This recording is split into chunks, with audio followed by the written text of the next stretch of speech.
Warning, this episode is full of shit.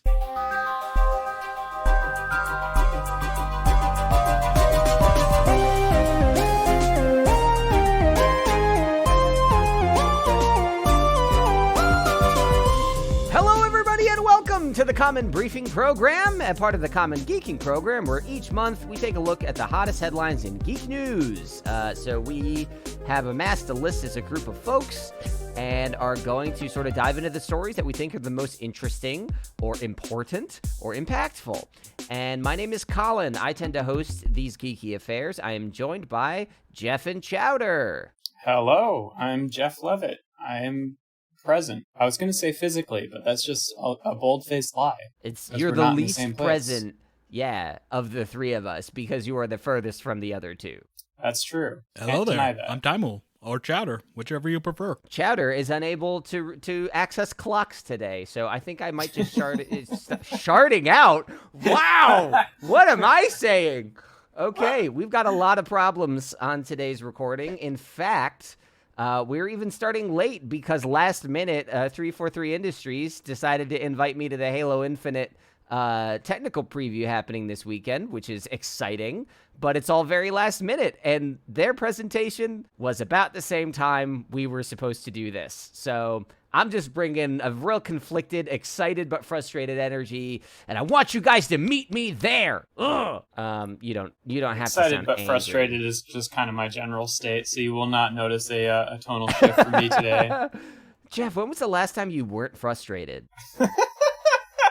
I don't know. Maybe I can figure it out in therapy. Okay. So yeah, we're gonna hop in. We've got a few stories. There were a couple big things this month, a couple really cool things, a couple really lame things, a couple really terrible things. Just all sorts of but things, we're gonna dive into it. I was gonna go vibe check, but apparently frustrated is the vibe. Chowder, are you meeting us at frustration, or are you gonna bring us to a happier place? Yeah, I mean, I am pretty frustrated with how Chronograph was treating me, but Yeah. but otherwise, I just started playing this game called Cristales. Ooh, I heard about that. Yeah, It's a dumbass fucking name. I love it. Yeah, no, I've only gotten past like the tutorial bit of the game, but like the game is gorgeous looking. Like everything is like hand drawn. Like it's reminiscent of sort of like Mary Blair's work on like Disney. Like while I've only gone through the tutorial bits, so who knows what the rest of the game is like. The promises on what this game, the promises this game is offering for what the game is like is, like, is the main character's name also Chris? Christabel, or Okay, Christabel, all right, yeah. okay, And, yeah. Close enough. I was wondering why it was spelled Cris Tails instead of Crys Tails, but yeah. Anyway, it's like Dragon Tales, but about a land of magical Chris's. Yeah, sure. But dragon is spelled the same way in both of those terms, so it made sense. Whereas Chris is just, anyways, so like the main mechanic of the game revolves around like looking into the future and the past, and like the main mechanic in fighting is like you can like accelerate time so that like your enemies is like a future version of themselves, or bring it back to the past. So I don't want to fight you, so you're old now. Ha ha! Suck it. I mean, that's the thing, like, like, you'll have things where it's like, oh, you accelerate time, so he's old now. Oh, no, he's got magic because, like, he's an old, wizened dude now. I just feel like the strat would always be to make them a baby. Like, how fucking accomplished could you possibly be as a babe? You can't, like, what they turn into is dependent on, like, what monster you're fighting, but usually it's, like, just some younger version that's not Gotcha. a baby, but like you can, like, one example they do is in the first boss battle where it's like, oh, the boss is like this super armored, these two super armored ladies with a big steel shield, and it's like, oh, none of your attacks can do any damage to them. what do? Well, you have one character who's got a water spell, right? So you have him cast the water spell on them. Doesn't do any damage, but it makes them wet. And then,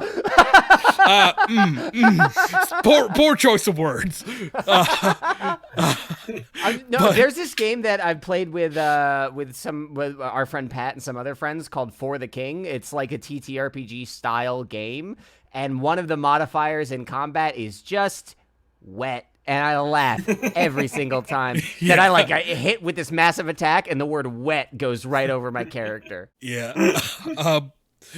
Anyways, so then you have the character who's capable of like the time magic, and you bring it to the future, and now like their armor and shield. Their armor and shield are rusted, so you can like actually. They rusted before they could dry off. Insidious. So like that's so you can actually do damage to them, but I love it.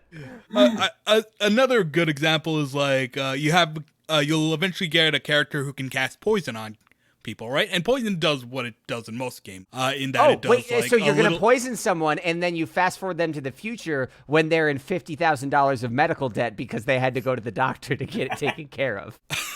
Oh my god, that would be hilarious. But no, what happens is they take all the poison damage all at once if you like accelerate to the future, which is like a cool use of the poison mechanic. And it's like, yeah. Okay, let me think about this though, because real life, I know it's venom. Don't at me, nobody. But like if a snake bit me 10 times over the course of 10 minutes. Sure. And I had the option to suffer for 10 minutes and then get treated, or just have all 10 snake bites at once. I might actually choose that one. That might be better. But I feel like you'd probably be dead before the 10th bite, to be honest. It's not deadly venom. It's experiment-friendly venom that I'm talking about here in my hypothetical. Of course. I mean, the way the character poisons someone is by throwing a plant at them, and the plant explodes. So it actually would be poison. To it, like the poison does chip damage every turn, but like, gotcha. If you accelerate time, all that chip damage is just done at once. Let me tell you, I had some Taco Bell last night. If you want to talk about chip damage, we could have an NSFW conversation. But that's actually fun. Before we dive right in, where can you get Cristales? Because I have been like hearing like spotted things about it around, and it's caught my attention. Yeah, you can find it on the Switch, and I think it's on Steam as well. I kind of want to take a look to see if it's on Steam. Cool.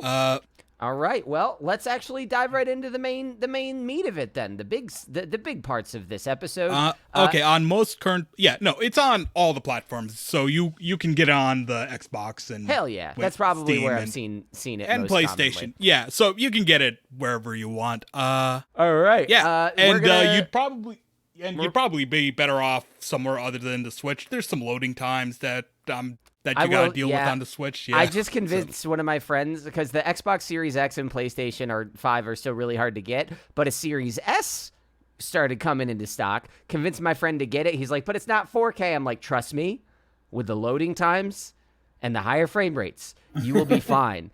And I got a message yesterday when he started playing Destiny on it that just said, I have transcended. And I'm like, yep, that's about right. That'll do it.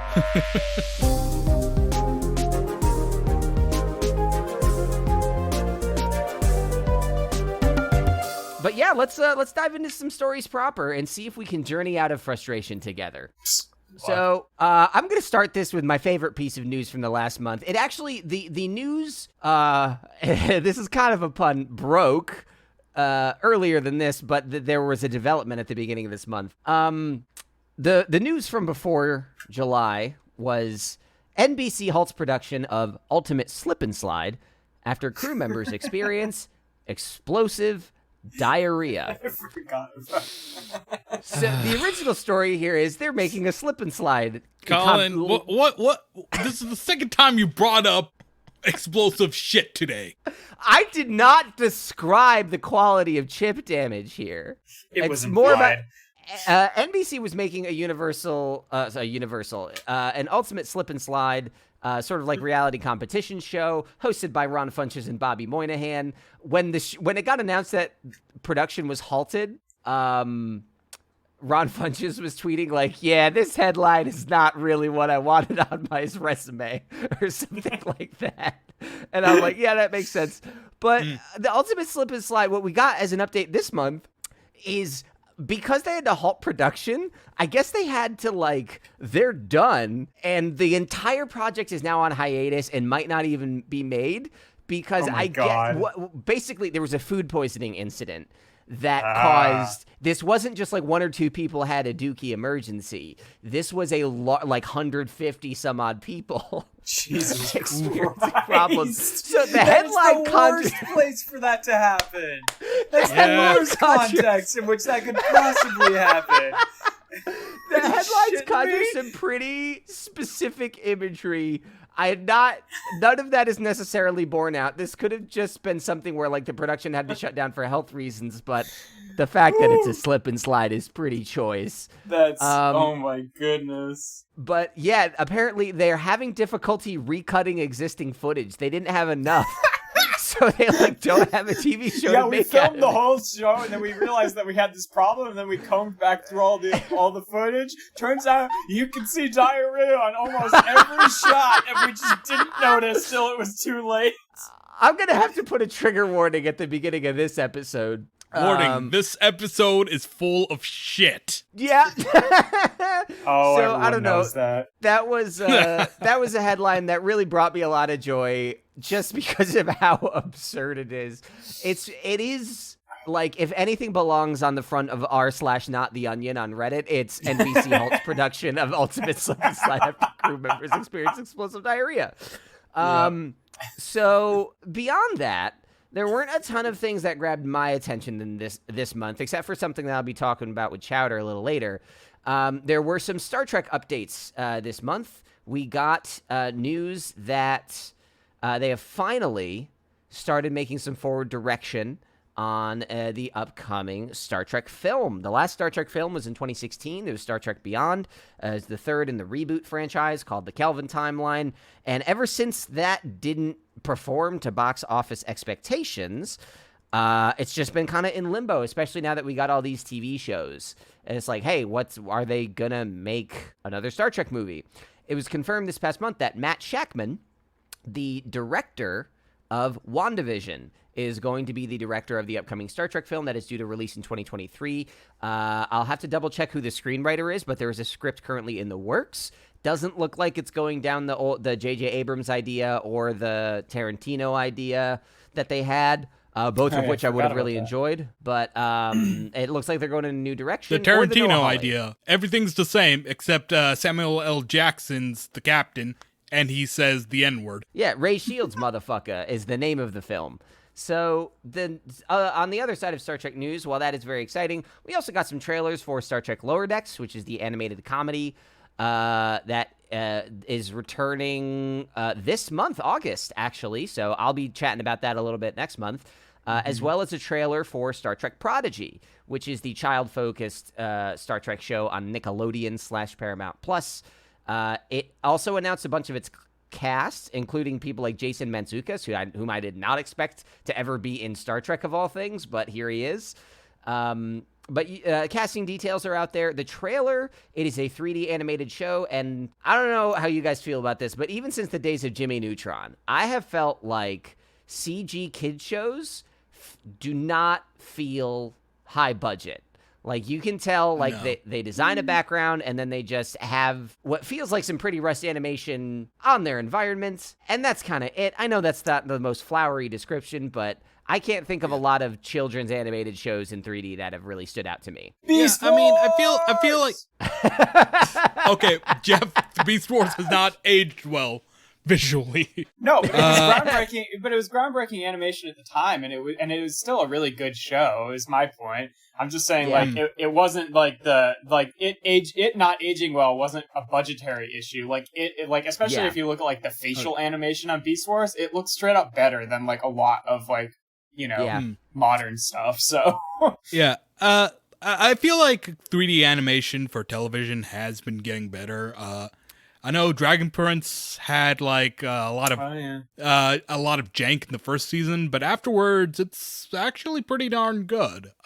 Yeah, and I I think the reason Jimmy stylistic thing, yeah. I think the reason Jimmy Neutron came to mind is because what actually happened with Jimmy Neutron was there was the film and then there was the show. It was actually pitched as a show first, but they decided to make the movie so that they could get the budget to make higher quality assets, higher quality models and textures and all that stuff. Yeah, and I was then gonna just say Jimmy put those Neutron in was the a TV pretty show. good show. It's probably not. It hasn't aged super well in the animation department, just in terms of but how there much is CGI is still... advanced. But it never felt low budget at the time. I don't think.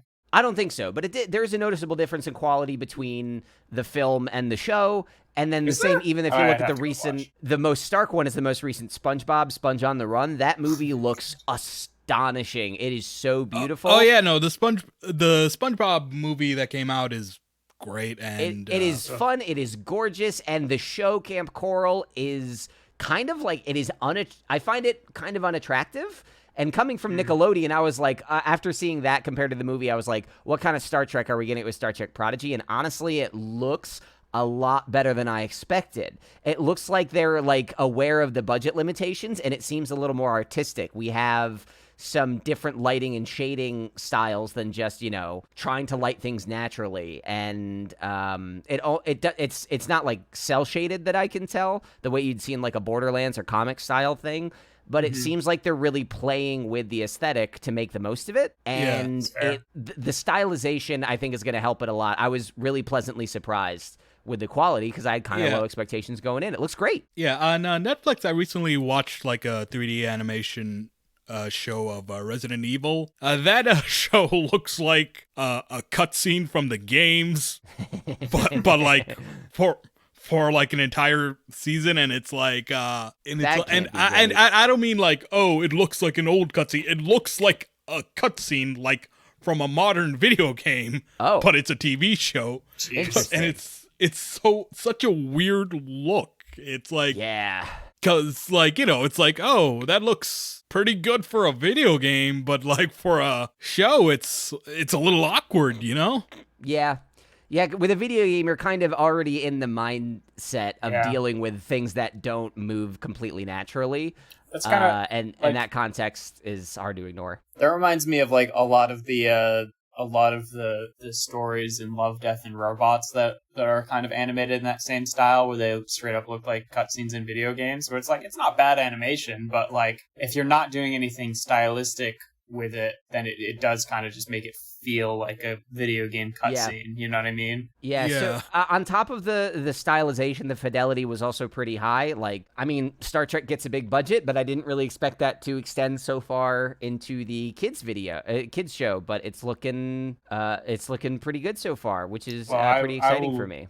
I will maintain that at least Beast Wars and Transformers Prime, which are both CGI animated, are great shows, and the animation was pretty good, at least for the respective times that each of those shows came out. So I would push back on the assertion a little bit that like a lot of CG kids shows feel low budget. Transformers has like the benefit of like all the characters being robots, and thus you don't have to. That's true. That's just smart design. Depict weird. Yeah, I was gonna say, like in the case people. of Transformers, it's probably cheaper to do it CG, especially now. Yeah.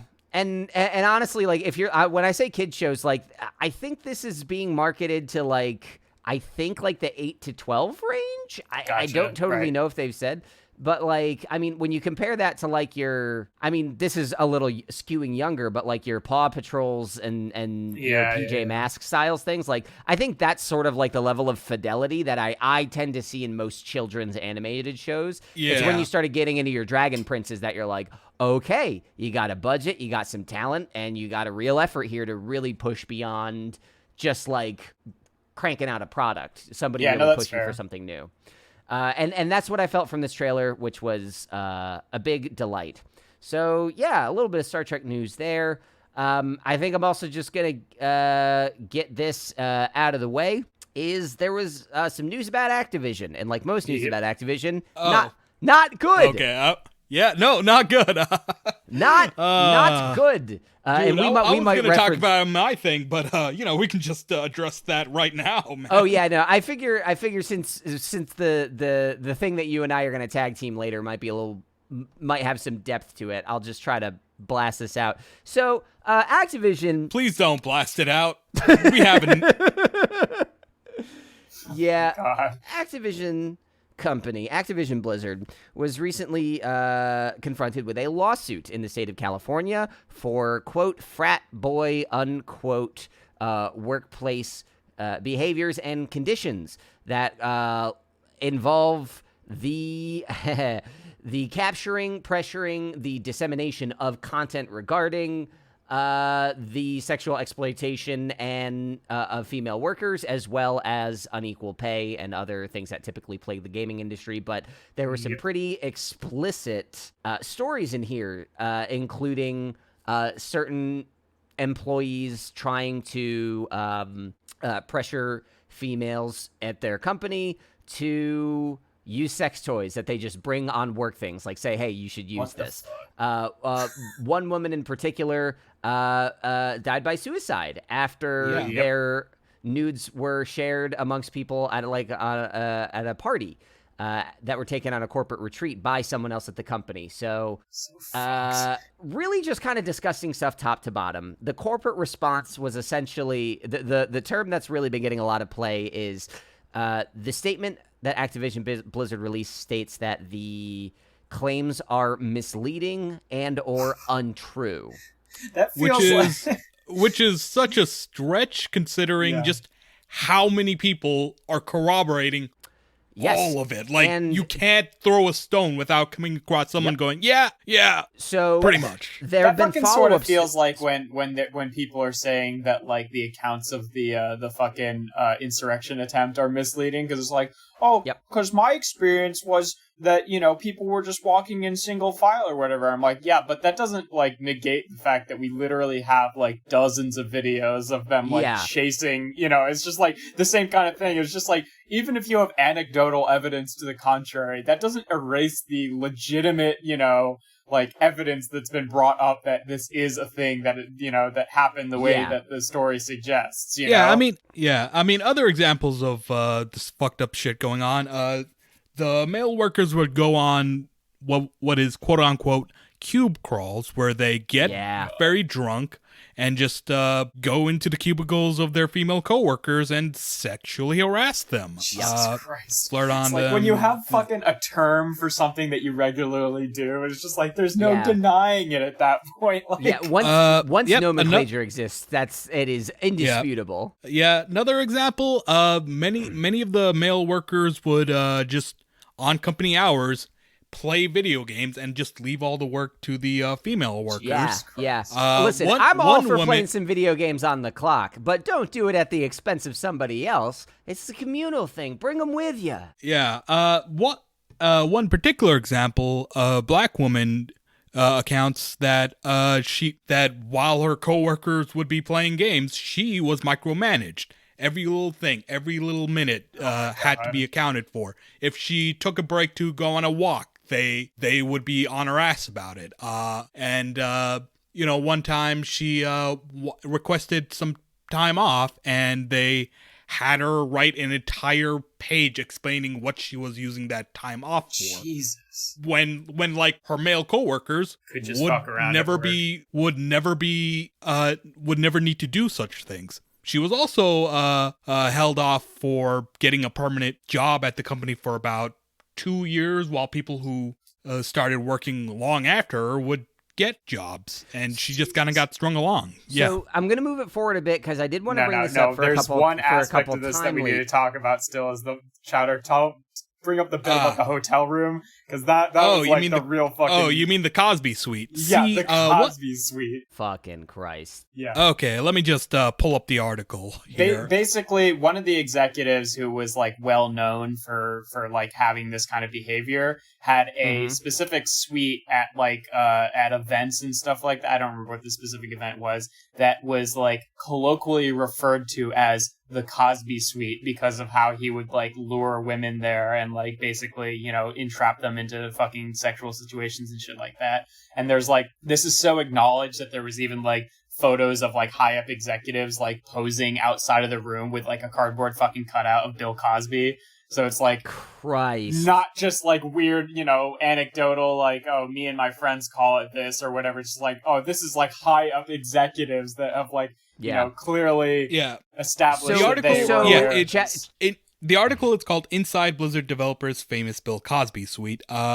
The infamous developer in question was World of Warcraft developer Alex Afrasiabi. All right. You can go on now. Good to get a name out there. No, you're fine. Yeah. So the reason that I wanted to bring this up, two reasons. One, it's horrible, and people need to be aware that this is happening. Two, there is some very timely stuff happening. So shortly after the response from the company stating that some of these claims are untrue and misleading, there was a letter published by representatives of, I believe, over 800 employees of Activision Blizzard. I will double-check those numbers, but basically saying, hey, that's bullshit. Yeah, and it's it's a very eloquent letter that says a lot of people are having these experiences. More people are coming forward after it, and your statement that these are untrue or misleading is that's untrue or misleading. It is actively damaging to people by sort of like it is misrepresenting their situation. It makes it hard to address it because we can't call it what it is.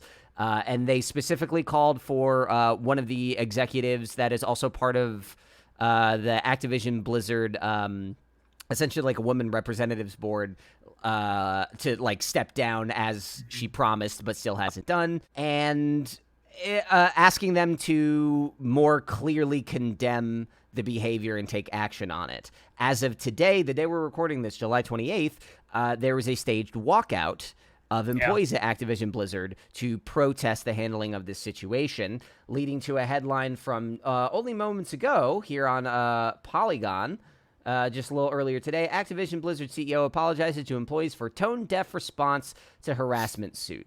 So, like a lot of things here in the pandemic, we are at least finally seeing an instance where a company does a terrible thing and then handles it poorly, and then the people at work at the company are able to hold them to some sort of account. Yeah. This is going to be developing. Right. It should be noted that Activision Blizzard has been investigated by... Yes. What was the government organization again? The investigation has been going on for 2 years, and hopefully it will result in some actual tangible consequences. Yeah. It's like, if it just results in like, getting them to apologize for the way they responded, it's like fucking whatever, Yeah. Like, and I'm not going to be here to defend Ubisoft, but what they've done recently regarding the number of sexual harassment issues with their like C-level employees, they've essentially, they've moved a little more swiftly than some companies to try to address it, but also when it came to disclosing financial projections, they were like, hey, we're going to lose a lot of talent because of this problem, and we're going to have a hard time hiring new people because of it. So, this is all really fucked up and will have a tangible effect on our bottom line.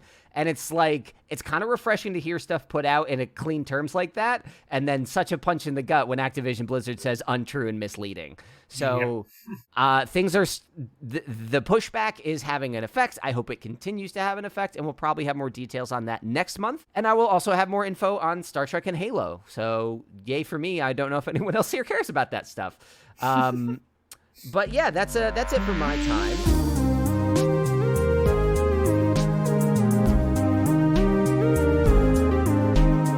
Wants to go next? I'll go next. I'm gonna be pretty brief because I don't have a ton of stuff that I want to talk about. That's the name of the show. It is, yeah. Hey, look at me. I'm fucking representing. Some things to mention. The He-Man Revelations series on Netflix came out for us last week. So for you, I guess 2 weeks ago, roughly. It's just the first part of it, which is only 5 episodes, and responses have been pretty mixed. I'm not going to get into any spoiler territories, but like it got review bombed on Rotten Tomatoes, didn't it?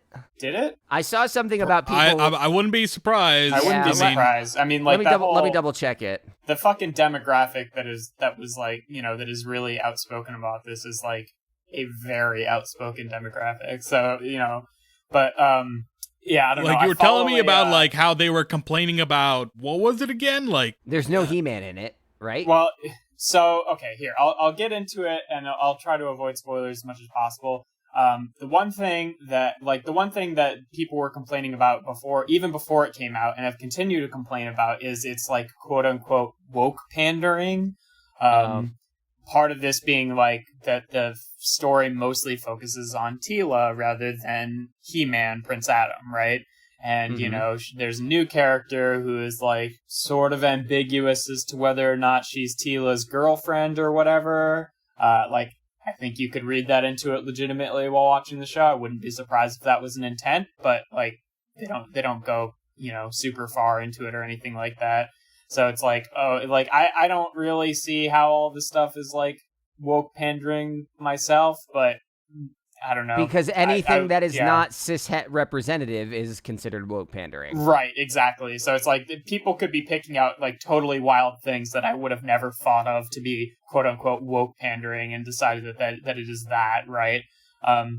Which is just bizarre to me in general, because like the fucking original Masters of the Universe show was literally like, you know, so fucking campy, and at the end of every episode they'd be like, here's what we learned today, kids, on how to treat people right, and stuff like that. And, like, the main character wore a fucking pink V-neck that went down to his crotch. So I really don't understand how you could fucking, you know, be a fan of the original show and then also be offended by woke pandering. But, you know, that's the same thing, like, every fandom of, like, people, you know, totally how missing can you the like mark on, He-Man and be homophobic? Right. You know? One of the original creators of He-Man pretty much seems like he's, you know, one of the creators of the toy line anyway, seems like he's kind of that fucking toxic masculine macho type or whatever. I mean, when you make a character named He-Man, you gotta assume something like that is lurking around in there somewhere. Yeah. Right. So there's not enough pronouns on that boy. And then the other somewhat more legitimate complaint of the show, although I would still say fucking hold on a sec, is that like people feel like it was somewhat of a bait and switch in terms of like, without getting into plot details, at least in the first five episodes, He-Man and Skeletor are largely not in it. It focuses on other characters and like they definitely are there, but it's sort of like at the beginning, at the end, they're there. So we'll see where that continues in the future. Personally, like, I think... Yeah, without knowing anything about the Revelations, that does sound kind of disappointing, right? Like, you watch He-Man for He-Man and Skeletor. Right, exactly. And, like, I felt that, too. For me, with that particular aspect, it entirely hinges upon where it's going. Because like Kevin Smith has done interviews and stuff like that have kind of alluded to the fact that like, He-Man's still going to be present, and so is Prince Adam in the next series. And, I think we can all, if anyone's watched the show, you can pretty much unequivocally agree that Skeletor will be very present for the rest of the show going on. Yeah. You don't hire Mark Hamill to voice him and just right, exactly. Nothing. So like, I don't know. They kind of did that with Star Wars 7. Fair enough. True. But I would say like part of the thing is like I'm back and forth on it a little bit, because one thing is like I think that the way that the trailers did like show it did feel a little bit dishonest. Of like like a lot of it was centered around like, oh, He-Man and Skeletor are being very like you remember it or whatever, whereas most of the show is not that, but on the other hand, like the whole thing with He-Man and the Masters of the Universe is like it's kind of neat to get a little bit more focus on other characters, because like the whole fun of the Masters of the Universe toy line is that there's just like a frankly absurd number of like wacky zany characters that like ultimately ended up being like kind of background characters in the original show, or like they'd have episodes dedicated to them, whereas mostly it would be about He-Man, whereas like He-Man's the main character, but it is He-Man and the Masters of the Universe, not just He-Man. You know what I mean? Yeah. Fisto, so, what happened? There were too many. I couldn't fist them all. Jesus. I will say though, like when it comes to reboots and remakes, whatever form it may take, like as just to roll on with Star Trek, because I talked about how many shows are coming out. Like there are a lot of people that are just like, give me back the old stuff, or when they redo old stuff, they're like, no, you did it different. I'm like, what? Do you want just the old stuff? Because you have it. because like it's I'm not bizarre to me, always like I don't always enjoy the newest iteration of a thing, but that's not because it's the newest iteration. Yeah, it's because I can judge it for its own thing, and like you have reservations about this, but you're not like it's different. It's supposed to be different. The fan base is very vitriolic in that way, so like there's definitely a lot of loud voices that are giving that kind of opinion. I do think that there is somewhere in there a legitimate complaint about like, oh, I wanted a rebooted, updated He-Man show, and what you gave me was a Tila show. Rather, to those people, I see where that criticism comes from, and I don't think it's all entirely like sexist or illegitimate, because like you do want He-Man and Skeletor to be present, but I would also say, like, let's wait it out. Expectation managing is a tough thing that creates real problems. Right. It's like, let's wait it out and see how the show ends before we have too much of those complaints as far as... Because, like, it's really funny. I'm on I follow a Facebook group for, like, Master of the Universe toys, because it's, like, it's helpful for, like, knowing when stuff shows up in stores and stuff like that, because I like to collect those, too. And, like, every single post I see about the show is either someone complaining about how it's like the worst thing ever and it's the Tila show and it's terrible, or someone complaining about the fact that someone is complaining because it's the best thing ever, and I don't understand how anyone could dislike it, and it's just like it's just kind of a wild atmosphere. Yeah. So it's like I've seen a lot of both. So there are a lot of people that legitimately really like the show, and there's a lot of people that legitimately don't like the show, for varying reasons of varying validity to their reason. the user bombing on Rotten Tomatoes, the descriptions I read of it were like, some of these are like critiquing aspects of the show. Others are like, this is exactly what you said, woke pandering. It has a 90, just on RT, which is not like the best platform for TV ratings, but like 97% from critics, 39% from audience. That kind of discrepancy usually indicates something hinky. Like you got your Last Jedis, which are like, that's a big discrepancy, but then you've also got your Rise of Skywalkers, and it's like, those are a little more in line. There's maybe some more objective issues with the construction of this project. Besides accounting for taste. Like, if anyone gives a shit about my fucking opinion, I would say, like, I don't think the show is without issues, but I think that relatively it was well scripted, well acted, well animated. It's not like, when I go and watch the fucking, like, the Netflix Transformers series, which I'll get to in a sec, where I just think that that's, like, flat out bad. This is like, I think that there are legitimate criticisms to, like, plot-wise and, like, some decisions that were made and stuff like that, but I still think it's a pretty well-made thing overall. You know what I mean? So that's my take. But yeah, jumping off of that, as of the time of our recording on the 28th, the third season of the Transformers War for Cybertron Netflix series, the third season being Kingdom, has not aired yet. It will air on the 29th, which is tomorrow. So just to give my future input here on how that went, it was bad, and I'm confident in saying that. And if I have anything to fucking add to that, then we'll edit it in right here. Better than I expected, but still pretty bad. Thank you, future Jeffrey. That's just my take on it. But yeah, that will have come out by the time that this episode airs. Then the only other thing I really had to talk about, which I don't have a lot to talk about it, but we got the announcement that that in development is a live action Pokemon series for Netflix. Chowder, you might have fucking more information about that than I do, because that's pretty much the There's extent. not really much. It's like still like being discussed and stuff, so there's not really much to talk about. Right. I am intrigued, but there was something that was saying that it was going to be like in line, similar style or something to Detective Pikachu, right? Yeah, that's what I was about to ask, is if you had to choose just an aesthetic for the show, would you choose a Detective Pikachu? Would you go a little more like Space Jam style, like lean into the cartoony aspect? No. Would you do puppets? Okay, I would actually kind of enjoy puppet Pokemon. That would be very good. Poke Puppet. I thought that the general design philosophy on like Pokemon designs for Detective Pikachu was pretty good.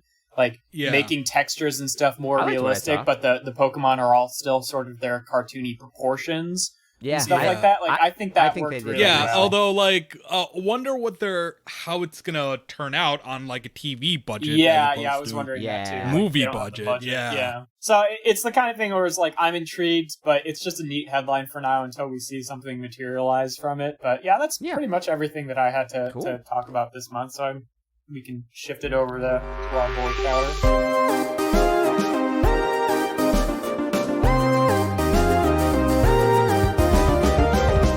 Sounds great. Chowder, what you got, my guy? Okay, I guess I'll open up with season 3 of Amphibia. They announced a release date. It's gonna be October 2nd, which is pretty soon. Like, I was surprised. I was expecting to be a little longer, but no, that's pretty nice. Let's see.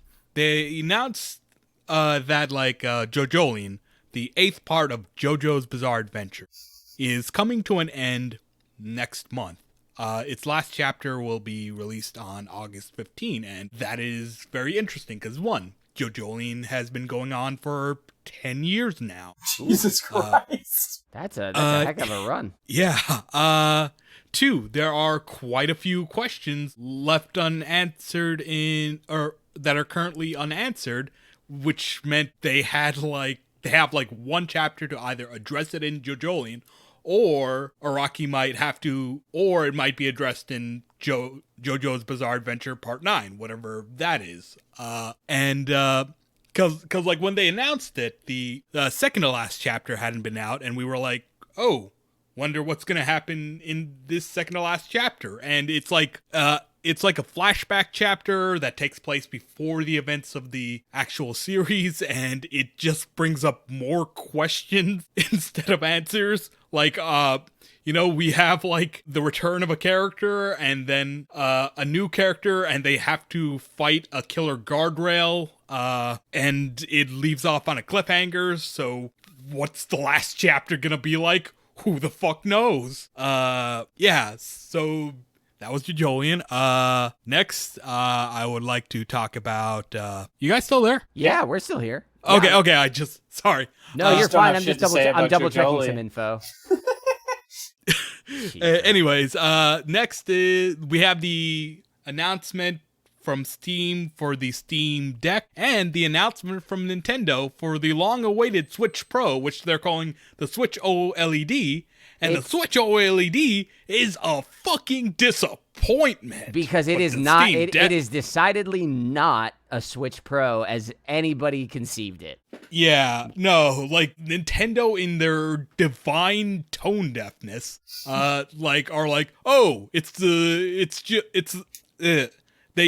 from what they're describing, it's got no like graphical upscaling. It's it's got no real upgrade beyond just a bigger screen, an OLED screen, and a better kickstand. Better kickstand. Yeah. That's good, because the kickstand on the Switch currently does suck ass. Yeah, it is pretty much the worst piece of gaming hardware out there. And they made the Power Glove, so... All they'd fucking have to do is just put another one of those little kickstands on the other fucking side, and it would solve the entire problem. This one has a whole butt flap, and it looks sturdy as heck. That's good. And it's just like worth buying a more expensive Switch, and it's like, man, Nintendo, I love the Switch, but this is disappointing. Nintendo did, so there is speculation that the chip shortage had something to do with this, and that there may have been plans to spec out a higher performance model, but it may have become too expensive to secure those parts in a package that Nintendo wanted to put out, or even the number of parts. So the lack of available hardware could have sort of torpedoed what everyone expected, because the Switch Pro has been rumored pretty much since the Switch came out. There's not confirmation on that because Nintendo will never confirm that, but that is some context to consider when, again, expectations have consequences, and the expectations were high, and the OLED model is not. Yeah, and then Steam comes in announcing something very intriguing. The Steam Deck, which is just like, hey, do you want to play all the games you have on Steam, but like in a Switch-like device that can switch from portable to docked? And it's like, oh shit, Now that's dope. Being able to play. Steam is making a goddamn console. They're making a Nintendo Switch-esque handheld, but it's got all the fixings you'd expect from a Valve thing. It runs SteamOS, which is based on Linux. It has, thumbsticks. It actually has 2 small trackpads as well. A USB-C to dock it to a TV or a display. You can install any system you want on it. Expandable storage, triggers on the top, and then buttons on the back. It is what people wanted from the Switch Pro and more, while kind of looking like a Sega Game Gear from the early 1990s. And it's like, while it hasn't come out yet, what it's promising is dope. Because, like, one, I have a massive backlog of Steam games I haven't, like, started or finished. And it's like, having that on, like, a Switch-like device that, like, I can play on my own terms instead of, like, having to open up a computer. And it is gonna do wonders for my Steam backlog. Yeah, I think a little bit of cautious optimism is in play here. I did order one. It's like a reservation. I haven't I put $5 down, but we'll see when I can get it.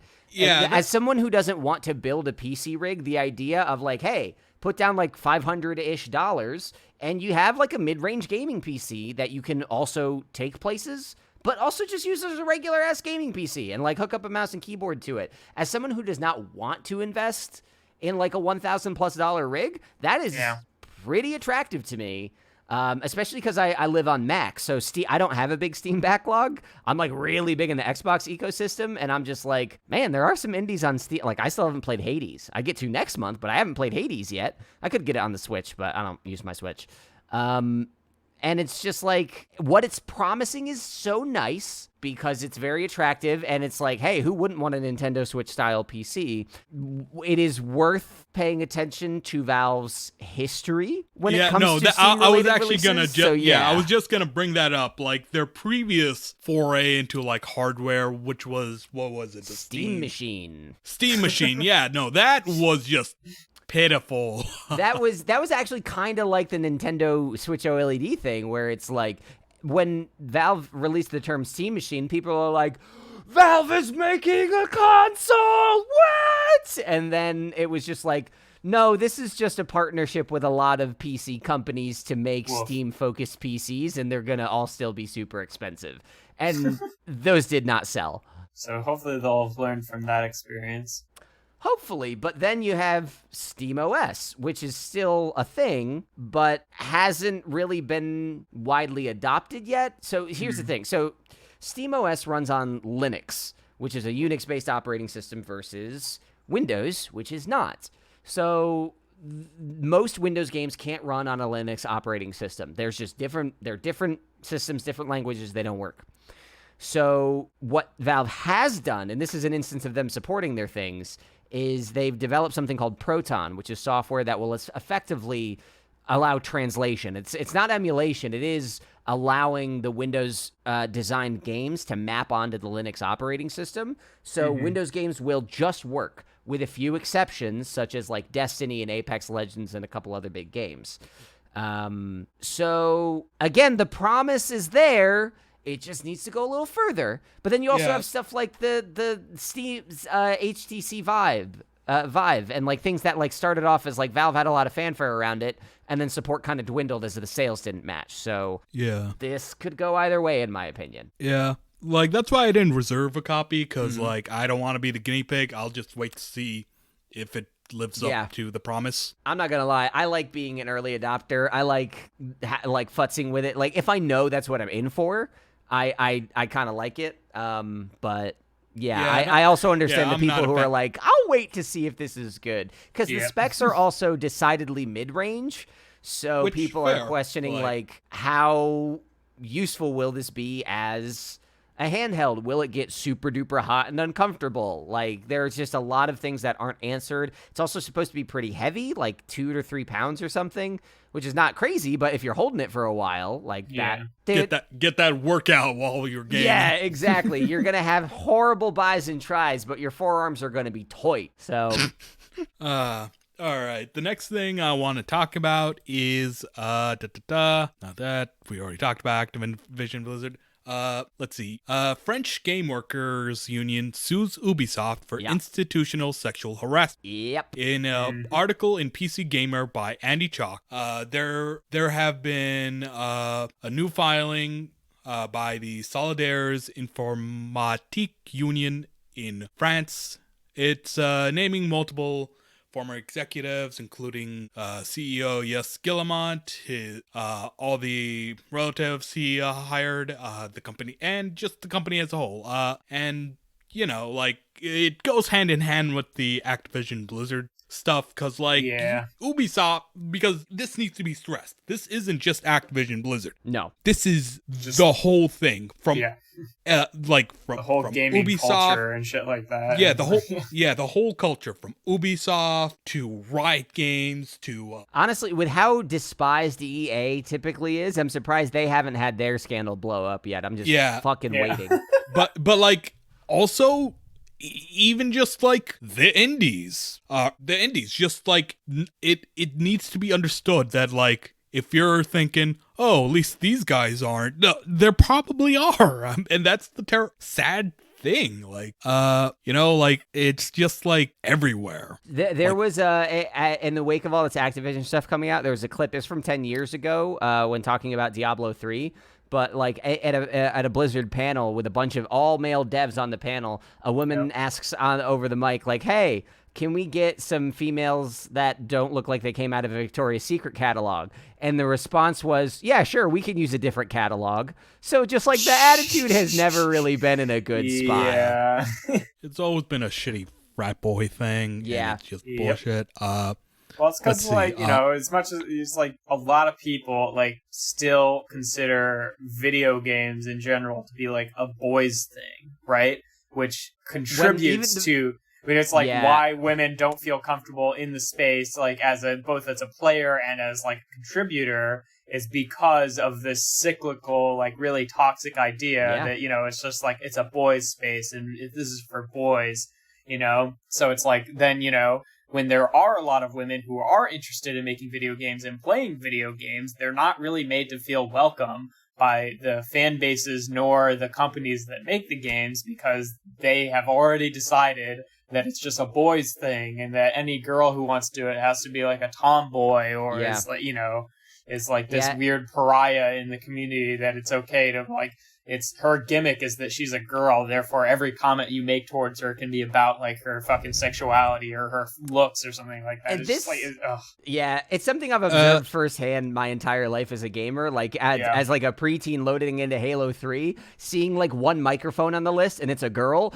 and then like 8 other microphones get plugged in immediately. I'm like, Jesus, fuck people. Stop being sad and pathetic. Like, I remember an article from a while ago, Zoe Quinn, one of the women who was like the target of the Gamergate harassment. The harassment hasn't really stopped for her. Nope. So still going. Yeah, Anita Sarkeesian still gets dunked on the regs for her tropes against women's in video game series, which I think is phenomenal. And like there were games that I loved, and then she put them on blast, and I'm like, oh, I see.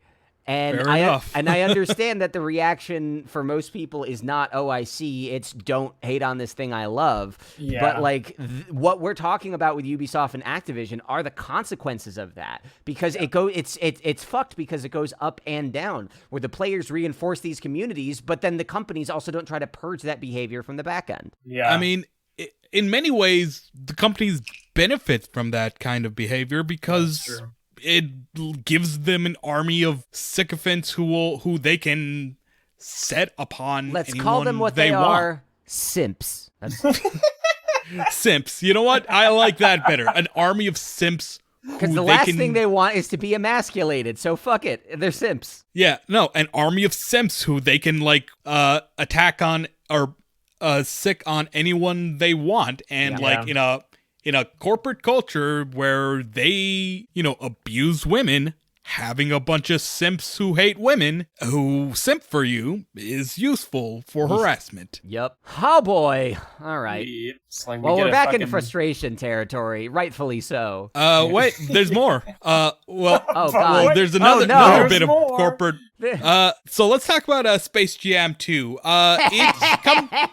It's come to light that many of the many animators who worked on Space Jam 2 were not credited. What? Fuck that. Yeah, no, like it's like you're hearing a lot of people coming in saying, "Hey, I worked on this, but my name's not in the credits." Jesus. And like, it's too many to be like, "Oh, that's strange." No, like, I'm seeing like screenshots of. Yeah, are they like from different departments, or are they just like? Because I'm wondering if it's something where it's like, someone forgot to import this Word file into the video editor. I'm not entirely sure, but suck. they seem to be from different parts. This is what I would so guess? pervasive. I would guess that they just fucking trimmed people's names to make the credits shorter, is what I would guess. But Yeah, which is still bad, but. People like, let me tell you, I'm working on a TV show that's going to be coming out, I think, next year, and I do not have a big role in crafting this TV show. But you want your name on it. I want to see my name in the credits of a TV show. Thank you. Even if you're not fucking seeing it on the screen for vanity reasons, it's just like, having to prove to anyone else more that like you get to put that shit on your resume is like, like for animators especially, is like you don't want any doubt onto whether or not you actually did the work that you did, because that could close or open doors for other opportunities. So people be like, "Hey, I worked on this movie, and like, I could go out of my way to prove it," but then potential hires being like, "I don't know, I don't see you in the credits on fucking Space Jam. Are you sure you fucking like that would be enough to like throw out an application without thinking about it if you think someone just like lied about their work experience." Obviously, exactly. if they want to look into it, they'd probably be able to prove themselves. But like to have to go through that is nonsense. Yeah, and like the animation in Space Jam is pretty good. Like whatever you have to say, the actual like animation is pretty darn good, and it looks pretty. Yeah. Oh, and like I think it is different departments, because like some of them are animators, some of them were like character designers who were there during the early stages of development. One account is that of an animator who is like excited to see his name in the credits, and like his kids are like excited to see their dad's name. Yeah. Him in like a space in like a Looney Tunes thing, and it's like, oh, it doesn't come up ever, and it's like, that's disappointing. Let's see. There's a couple of screenshots. Oddly enough, LeBron James didn't make it into the credits. They were working on a shot from a clip, and it was a short-term job where they worked on ink and painting. And they just were not credited. Yep. And the weird thing is they were listed by the studio that hired them on Instagram, so it's like, what the fuck? Jesus. I don't know. More corporate bullshit. That's shitty. I'd like to hear the response to that whenever we get it. Yep.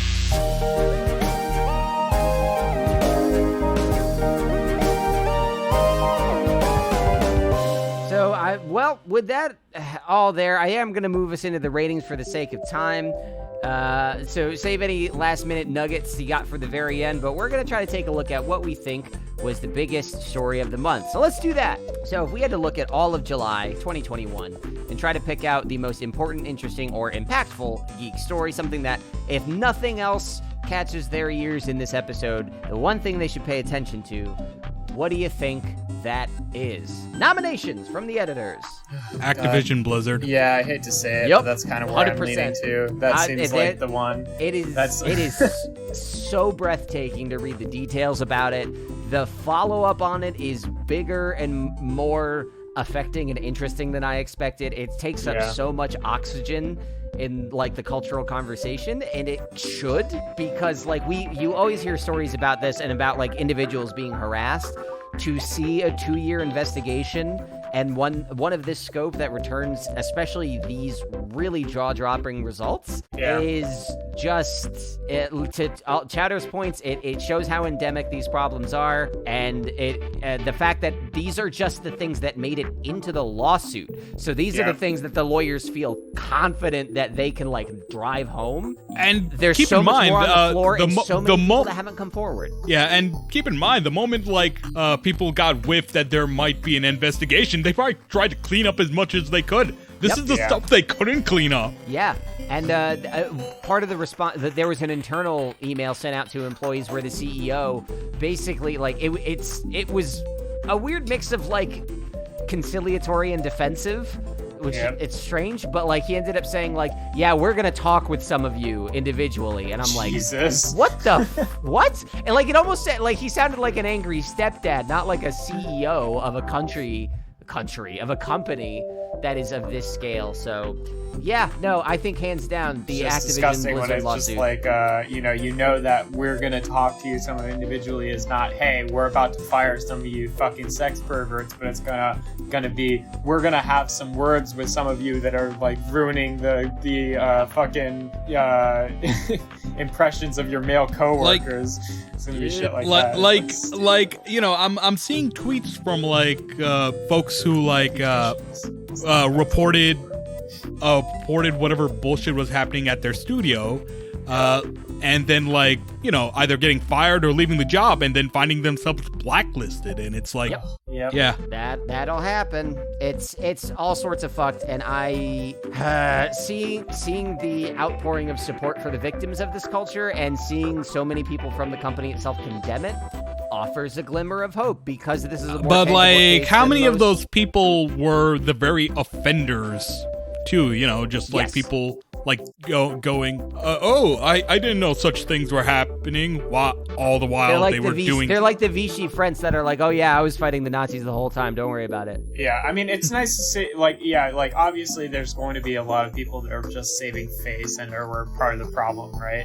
But, like, it's nice to see, like, organized, you know, like, Yes. the strike and stuff like that is, like, you know, there's probably a high percentage of those people that are legitimately upset about the problem, even if they weren't victims themselves, you know? The scale and organization that we're seeing with this response from the employees is bigger than usually the stuff we see. Because again, most of the reports we get are like isolated. We got some news like this about Rockstar a while ago, but it still was not as big or as detailed.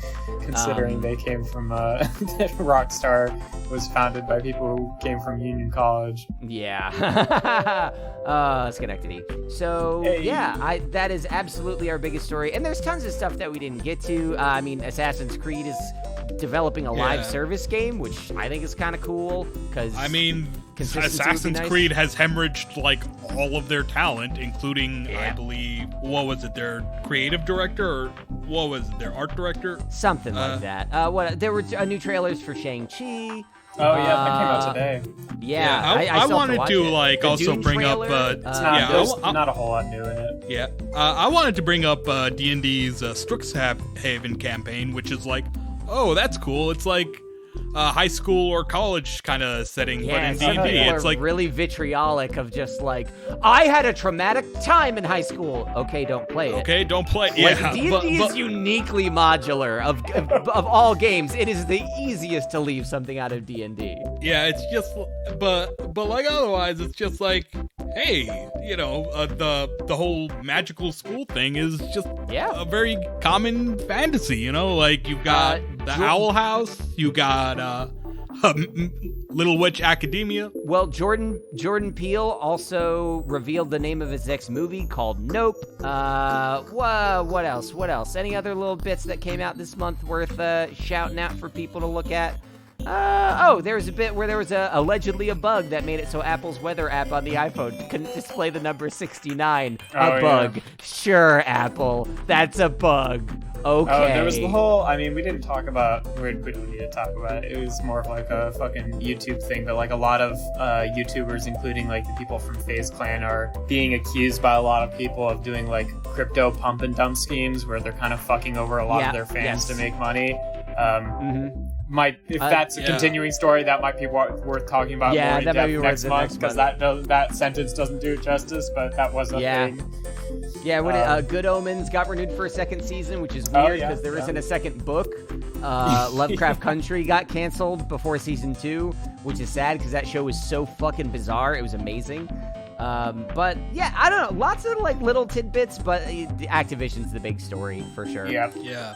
Oh, by the way, it was their art director Raphael Lacoste that Assassin's Creed lost. So like, gotta love it. Well, that about wraps it up. So we'll be back in 2 weeks with a regular episode of the Common Geeking program, which will focus on a single topic for the duration of the episode. Until then, I'm Colin, and I was the person hosting this. If you want to find more about me, right now, Dice Populi, we're just getting back into some new content. We put some bonus stuff in our Patreon, so head to dicepopuli.com. I'm really proud of some of the stuff that I've been doing there. Did a whole mini episode with a sea shanty in it for the Patreon. That was a lot of work, but very fun. Very fun to do. How about you guys? I have been Jeff Leavitt. I've got a YouTube toy review channel, which is called Alchemist Prime Reviews. Okay, here. This is going to be the last time that I'm going to fucking make a joke or comment about my goddamn Instagram that I have not updated in over a year. Next episode, I'm not even going to mention it, all right? Oh, I thought you were going to say you were going to update your Instagram. No, you went hard in the other direction. I'm not committing to that. I'm just going to fucking stop fucking saying the same goddamn thing every other week. I have an Instagram where I post art stuff, or I did once upon a time, and I'll mention it again in the future if I continue to post on it, but it's been over a year at this point, so we'll see. That's things I wish existed. There's a dot between each word, and fucking internalize that now, because I will not mention it again unless I upload more to it. So there we go. That's that. Hi, I'm Timel or Chowder, whichever you prefer. You can find me on Twitter at Timel Chowder. I'm also on Dice Populi. I've got an upcoming adventure coming up, and that I'm DMing, and that's we just started recording that, and it was is very fun, very surprising. Yeah, no, it's been off to a good start, and that just makes me very excited. So cool. Yeah. Now I am going to go make myself some dinner and contemplate whether I should return this Xbox Series X I bought that I don't need, and use that money to buy a very fancy automated cat litter box. Oh, I thought you were going to say the Steam thing. Nope. So yeah, I'm making a lot of strange financial decisions, and you'll hear more about that probably next month. Bye-bye. Ciao. Sure.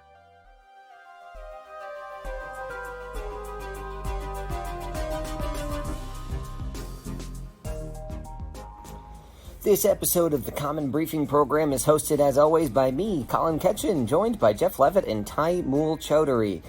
This episode is sponsored by the itch on my leg that has caused me to forget the joke I was originally going to put in here. The podcast is created and produced by myself and Jeff Leavitt, with original music by me. This episode edited by me. And, Microsoft Flight Simulator came out, and I was just flying around the Grand Canyon. Managed to crash once I got out of the canyon. That's what I was going to say when I started scratching my leg. We'll be back in a couple weeks with another episode of the podcast. We hope you enjoy it. Take a look at some of our other stuff. And, well, I guess thank you for listening to this.